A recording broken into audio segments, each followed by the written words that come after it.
Hello, beautiful person. I'm trying this new setup that Facebook is doing, and to be honest, I'm not sure which camera is is showing now. It's a little crazy, but yeah, hopefully this is working.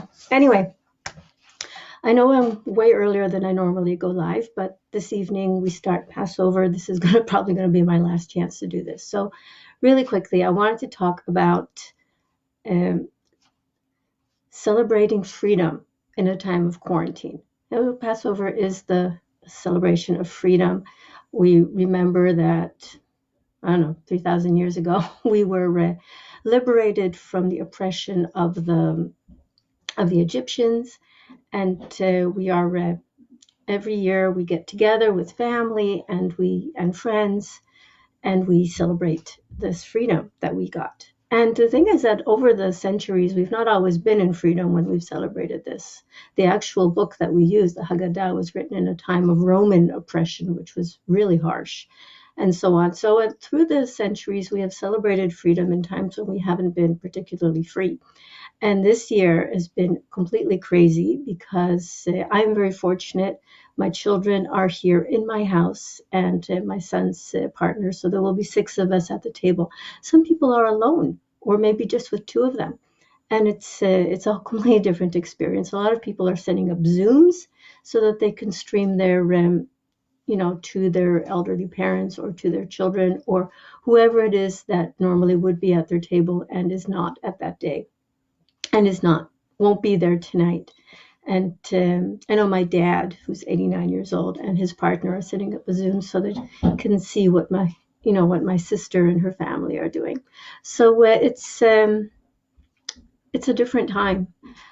So, but I still wanted to talk about the freedom that we do have, because I know a lot of people are feeling cooped up, and I know that there's all sorts of public health orders and fines and people might be feeling oppressed and so on. But I want you to remember why we're doing this.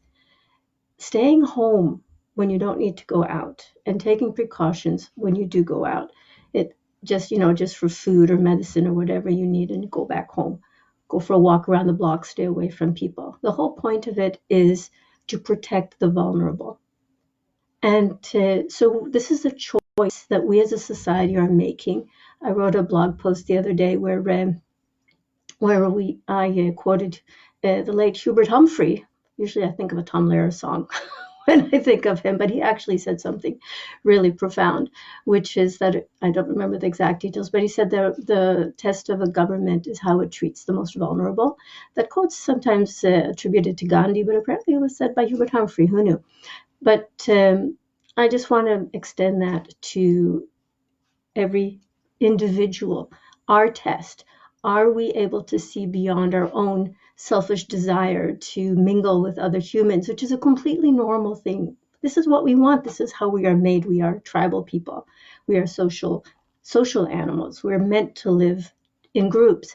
But here's the thing, is that if we do that without and only thinking about what we want, then we are endangering the vulnerable, the elderly, the sick, people with compromised immune systems of any age. They are the ones who will end up on those ventilators. And God forbid, there might not even be a ventilator if there's too many of them at once. And this is why we are making the conscious choice and taking our freedom of our own free will and saying, I choose. Nobody's making me. Yeah, they can, but that's not the point. Nobody is making me sit in my house and have Passover with way fewer people than I normally do. Normally, my living room is jammed shoulder to shoulder. Thank God I can do that. But not this year, because I don't want to endanger the vulnerable people. I am just grateful. My health is good, but you know what? Healthy young people with no known comorbidities have still ended up on those ventilators or have still ended up dying because there were not enough ventilators. Can you imagine? So let's take that freedom. Let us love that freedom that is given to us to say, I choose to be home and to not endanger the vulnerable people. And if you are a vulnerable person, I want you to take some joy and comfort, if you can, in the fact that we love you and we are doing this for you. Even if I don't know you, I am doing this for you. So, yeah, I just wanted to wish everyone who's celebrating a happy Pesach. Stay safe. I wanted to wish all my friends who celebrate Easter a blessed Easter. And I'm going to be offline for the next 3 days. I'll be back Saturday night, quite late. So, everyone, stay safe, stay healthy, and remember, we are truly free to make good choices and protect the vulnerable. And we're going to do that. We're going to do it together. We're going to flatten that darn curve.